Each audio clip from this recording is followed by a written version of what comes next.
regardez Al24 News, il est 19h. Merci de nous rejoindre pour cette nouvelle édition. Tout de suite, les titres de l'actualité. À la une ce soir, bientôt un accord de paix final entre Téhéran et Washington. Le chef de la diplomatie iranienne annonce entamer un nouveau cycle de négociations avec les États-Unis vendredi en Suisse. Sommet du G7 à Évian, les grands dirigeants du monde se réunissent en France dans une ambiance tendue. Si Donald Trump affiche son optimisme quant au mémorandum d'entente signé avec l'Iran, l'Europe, elle, est moins enthousiaste. Les agressions sionistes contre le Liban se poursuivent. Le bilan des victimes s'est alourdi ce mardi à 3 826 martyrs et 11 851 blessés. Et enfin, Coupe du Monde des Nations, quelques heures seulement nous séparent de l'affiche Algérie-Argentine pour le compte du groupe J. Après 12 ans d'absence, les Verts sont déterminés à affirmer leur place dans la compétition. Et d'ailleurs, nous irons à Lawrence, au Kansas, où les habitants de la ville, eux, ont déjà choisi l'Algérie comme équipe de cœur.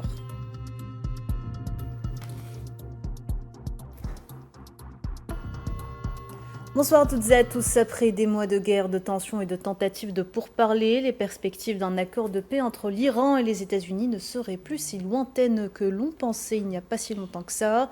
Le ministre iranien des Affaires étrangères, Abbas Araghchi, a déclaré ce mardi que les deux parties entameraient un nouveau cycle de négociations à partir de vendredi en Suisse afin de parvenir à un accord final après le lancement officiel d'un accord intérimaire.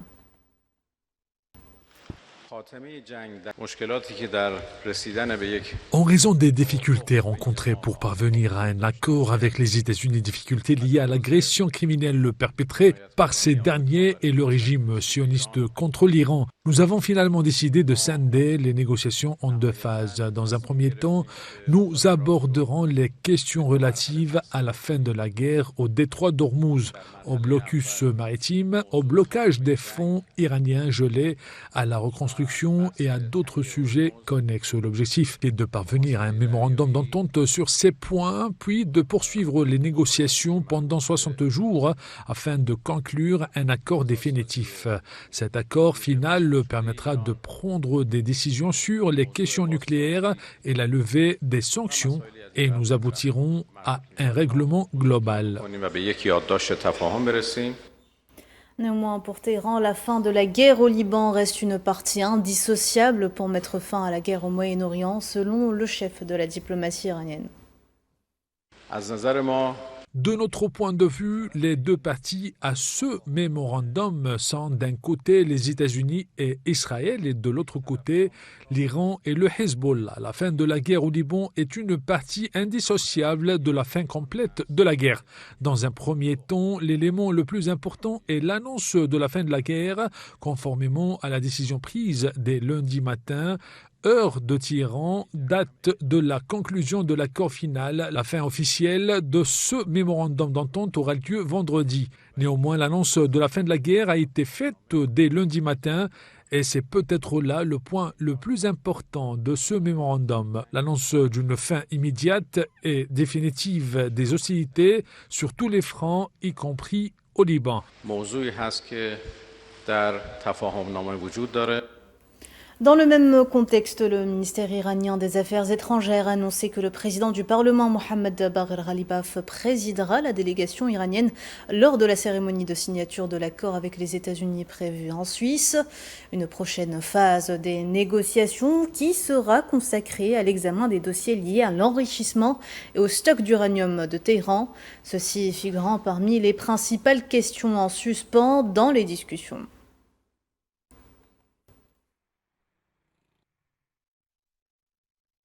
En parallèle, la France accueille ce mardi le G7, un sommet sous haute tension à Évian. Si Donald Trump affiche son optimisme, l'Europe, elle, émet des réserves. Entre la prudence de Bruxelles sur les sanctions et la réalité des frappes au Liban, l'unité du bloc occidental est mise à rude épreuve. Maria Chouyer.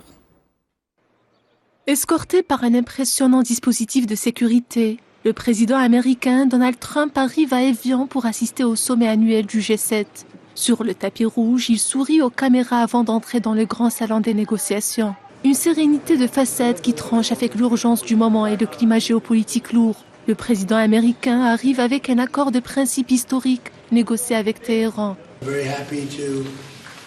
Je suis très heureux de vous annoncer que c'est signé, l'accord est finalisé. Le détroit est déjà partiellement ouvert, comme vous le savez. Des recherches sont en cours pour localiser quelques mines qui ont déjà été découvertes. Mais concrètement, les navires commencent à sortir vendredi et sera complètement ouvert. L'annonce d'un accord de paix entre Washington et Téhéran, après plus de 3 mois de guerre, offre un répit. Mais à la table du G7, le soulagement n'efface pas les divergences. Derrière les sourires de circonstance et la traditionnelle photo de famille, le sommet d'Évian s'ouvre dans un climat de profonde incertitude. Le seul événement notable, et franchement le seul qui compte vraiment pour moi, c'est que l'Iran ne possédera jamais l'arme nucléaire. Le pays l'affirme haut et fort, ils ne la développeront pas, ils ne l'achèteront pas et ils ne l'utiliseront pas. Et ils le faisaient.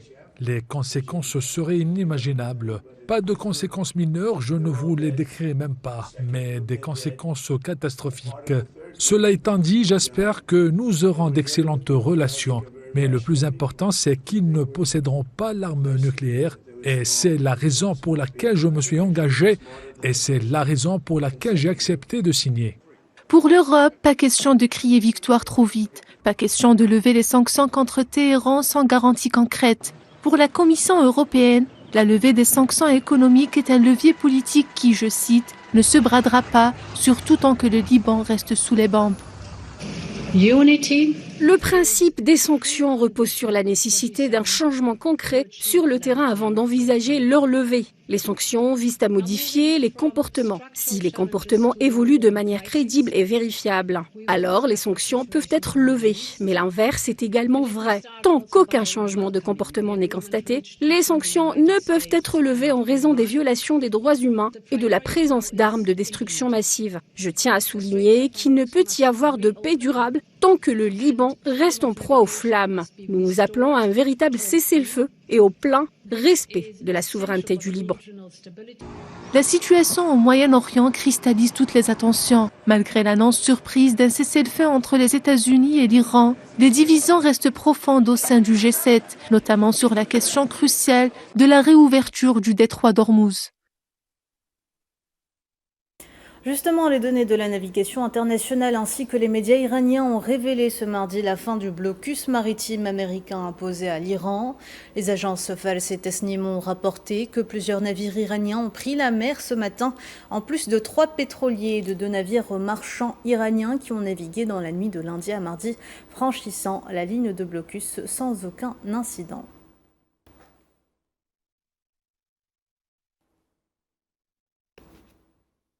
Dans le même sillage, le porte-parole du ministère des Affaires étrangères du Qatar a déclaré ce mardi que le mémorandum d'entente signé par les États-Unis et l'Iran pour mettre fin à la guerre devrait permettre la réouverture du détroit d'Ormuz, et ce à la navigation normale, permettant ainsi au Qatar de reprendre ses livraisons d'énergie aux marchés mondiaux.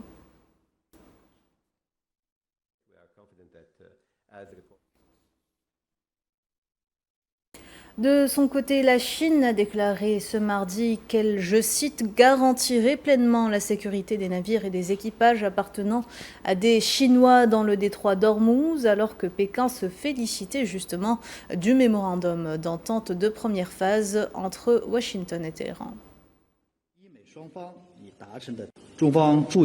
La Chine a pris note de la signature par l'Iran et les États-Unis d'un mémorandum d'entente de première phase portant notamment sur la réouverture du détroit d'Ormuz. Ce détroit est essentiel à la navigation internationale et le rétablissement rapide de la sécurité et de la liberté de passage est dans l'intérêt de toutes les parties.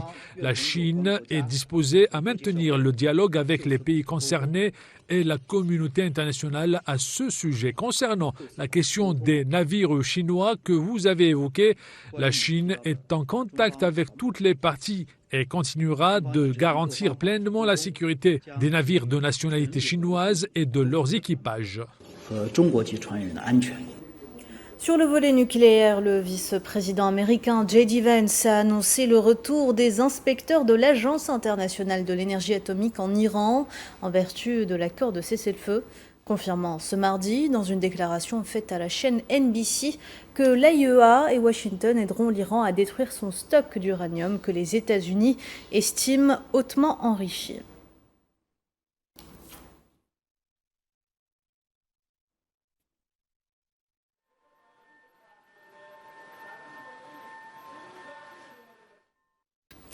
Pendant ce temps, les agressions sunnistes contre le Liban et en particulier le sud du pays se poursuivent quotidiennement. Le bilan des victimes depuis le 2 mars dernier s'est alourdi à 3 826 martyrs et 11 851 blessés. C'est ce qu'a annoncé ce mardi le ministère libanais de la Santé. Selon la même source, ce nouveau bilan intervient dans un contexte de poursuite des raids de l'entité sunniste visant la région de la Bekaa ainsi que la banlieue sud de Beyrouth, causant d'importantes pertes humaines et des destructions matérielles considérables.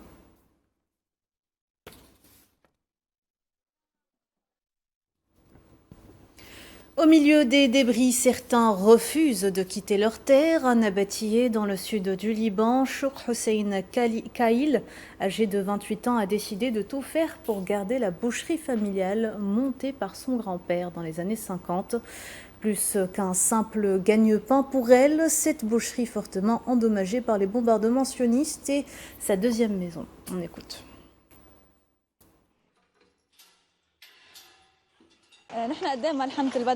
Nous sommes devant la boucherie Al-Badawi, une institution à Nabateye. C'est la première boucherie que mon grand-père a ouverte et le métier lui a été transmis par son père. Nous sommes installés ici depuis les années 50. La situation est difficile, bien sûr. Nous nous attendions pas à ce que ça soit aussi grave. Mais nous allons redresser la situation car il faut toujours continuer. On ne peut pas s'arrêter à cause des circonstances. Ce n'est pas qu'un simple gagne-pain, c'est notre deuxième maison. J'ai même quitté l'enseignement. J'enseignais dans les écoles, mais j'ai tout quitté pour me consacrer à cet endroit. Nous sommes 5 filles et j'ai décidé de tout quitter pour rester avec mon père à la boucherie, pour le soutenir et perpétuer la tradition initiée par mon grand-père. Et puis direction Raza, toujours à feu et à sang. Le bilan de l'agression génocidaire sioniste contre la bande s'est une nouvelle fois alourdi ce mardi, atteignant les 73 008 martyrs et 173 260 blessés, dont il faut le rappeler, mesdames et messieurs, sont en majorité des femmes et des enfants. Selon les autorités palestiniennes de la santé, 5 martyrs et 8 blessés ont été transférés vers les hôpitaux de la bande au cours des dernières 24 heures seulement.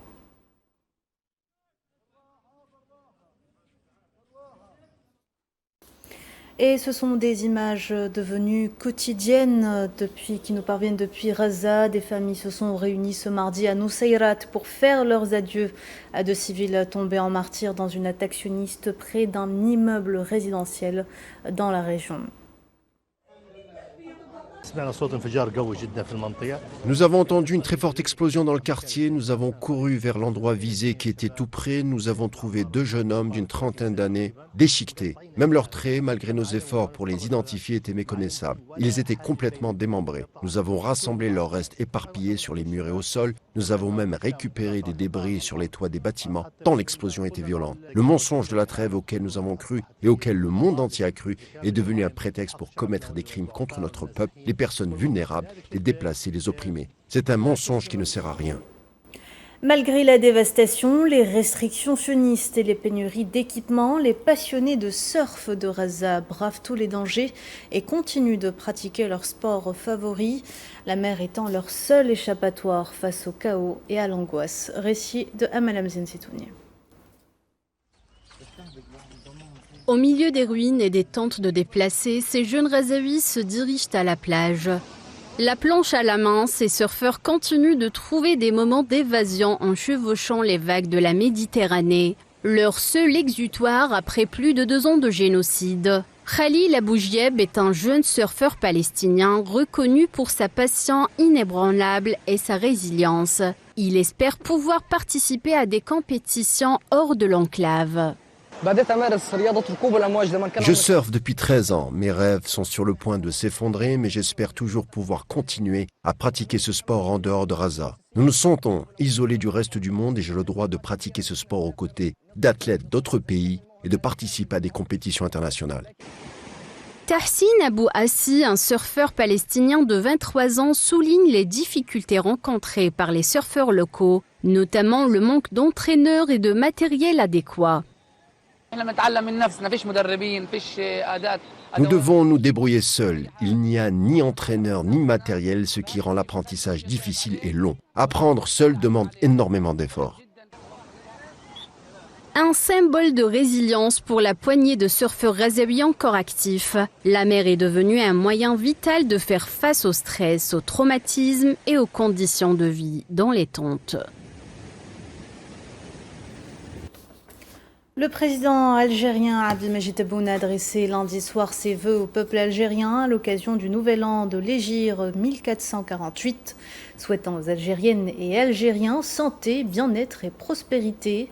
Dans un message publié sur les réseaux sociaux, Abdelmadjid Tebboune a également formulé le vœu de voir l'Algérie jouir de davantage de sécurité et de stabilité.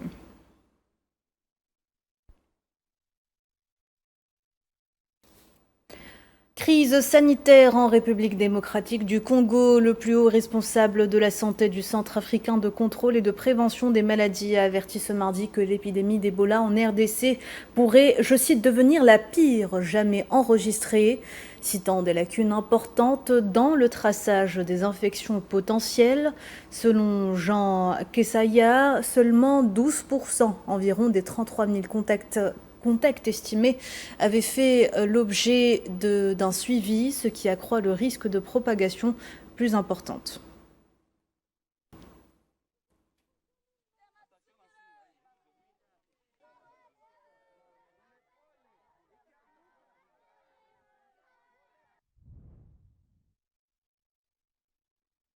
Sport football, Coupe du Monde des Nations. Pour célébrer son grand retour sur la scène mondiale après 12 ans d'attente, la sélection algérienne se montre ultra motivée à l'idée de bousculer les champions du monde en titre.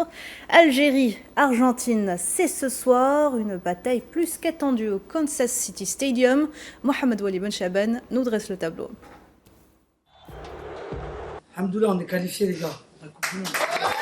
À quelques heures seulement du coup d'envoi du tant attendu choc du groupe J de la Coupe du Monde 2026, l'ambiance est à son comble au sein de la sélection algérienne. Après 12 ans d'absence et pour leur grand retour sur la plus prestigieuse des scènes internationales, l'Algérie s'apprête à défier le champion du monde en titre, l'Argentine, de Lionel Messi. L'entraîneur Vladimir Petkovic affirme que ses hommes sont prêts pour la bataille de Kansas City. Je pense que l'équipe avec laquelle nous avons travaillé ces 2 dernières semaines est en pleine forme. Nous avons travaillé très dur et nous sommes prêts pour le match contre l'Argentine. L'Algérie aborde cette compétition avec des certitudes tactiques et un collectif soudé. Le premier match est un peu un mystère, c'est pourquoi il est important de se concentrer sur soi-même, de donner le meilleur de soi-même et d'obtenir un résultat. Car un bon résultat au premier match permet toujours d'aborder les suivants avec plus de confiance et d'optimisme. Conscients de l'importance de ce match pour la suite de la compétition, les coéquipiers de Mendy savent exactement ce qui les attend et refusent de baisser les bras. Je suis très content d'être là et hâte que cette compétition elle commence. On sait que, comme je l'ai dit avant, on sait que c'est une très grosse équipe. Nous, le plus important, c'est nous se centrer sur notre jeu.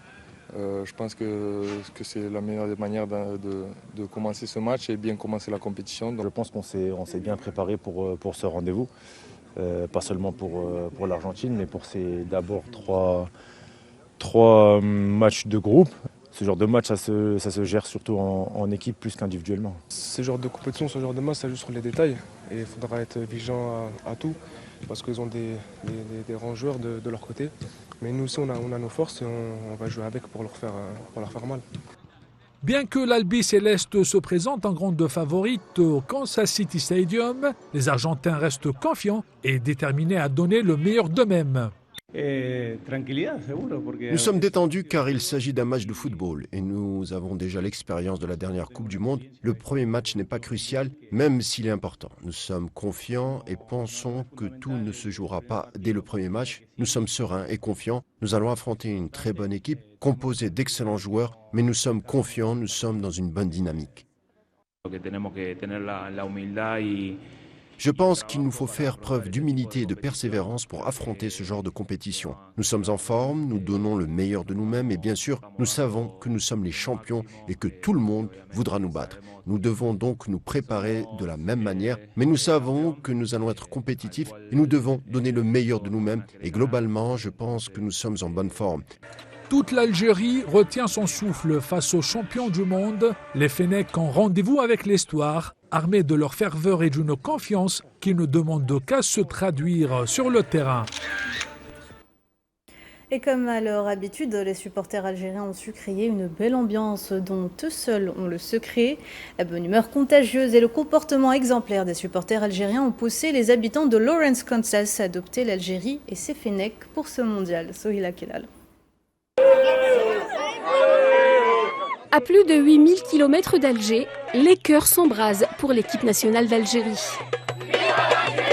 À Lawrence, dans le Kansas, les Fennecs et leurs fidèles supporters, venus des 4 coins du monde pour vivre le mondial, ont trouvé une terre d'accueil et d'adoption. À l'unisson, Algériens et Américains chantent en chœur le fameux 1, 2, 3, Viva l'Algérie. On est venu voir le match Algérie-Argentine et on va traverser les États-Unis pour arriver à San Francisco. Là, Inch'Allah, on a fait la victoire et surtout mettre du respect sur l'Afrique et respecter le football algérien, et respecter les Africains aussi. Depuis l'arrivée des Fennecs le 7 juin au Kansas, cette petite ville américaine s'est prise de passion pour la sélection algérienne. Pour ce mondial, les Kansans ont choisi leur camp. L'Algérie s'est rapidement imposée comme le choix du cœur. La fièvre des aides semble s'être emparée de Kansas City. Bienvenue à toute la diaspora algérienne. Ce maillot m'a été offert, il est beau. Ça fait partie de la bonne ambiance qui règne ici. Yes, it's great. It's just to be part of everything that's going on here. Yeah, we're really excited to have the Algerian team here. Nous sommes très contents d'avoir l'équipe d'Algérie ici à Lawrence. Nous sommes impatients de voir le match contre l'Argentine. Allez, l'Algérie. Go Algeria. Alors que depuis quelques jours, les habitants de Lawrence ont adopté le drapeau algérien et les écharpes à l'effigie des couleurs nationales, l'équipe d'Algérie a rendu l'appareil en ouvrant ses entraînements au public. Une vraie communion s'est installée dans les gradins entre Algériens et Américains.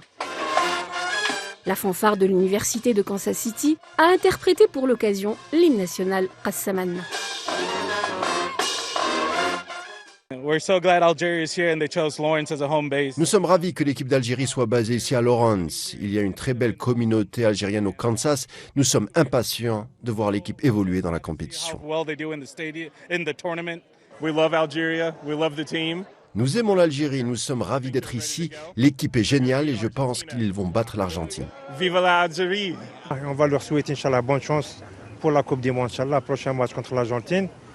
Le Kansas est désormais conquis par les Fennecs et leurs supporters. La belle ambiance algérienne a largement dépassé les frontières. Reste plus qu'à souhaiter aux Verts bonne chance pour leur entrée en compétition. 1, 2, 3, viva l'Algérie!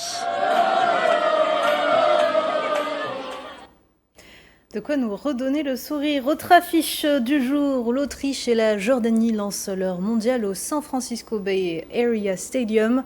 Pour ces deux nations, ce match d'ouverture revêt un caractère hautement historique puisqu'elles ne se sont jamais affrontées par le passé, que ce soit en compétition officielle ou en amicale.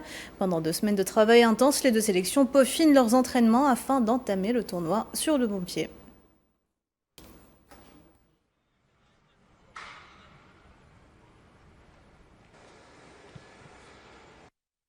Et puis ce changement de dernière minute, la Fédération tunisienne de football a mis fin à l'amiable à sa collaboration avec le sélectionneur national Sabri Lamouchi et nommé le Français Hervé Renard à la tête de la sélection tunisienne pour la suite de son parcours au Mondial 2026. Hervé Renard prendra donc officiellement ses fonctions dès ce mardi et il sera entouré d'un entraîneur, des gardiens et d'un analyste de la performance qu'il choisira lui-même.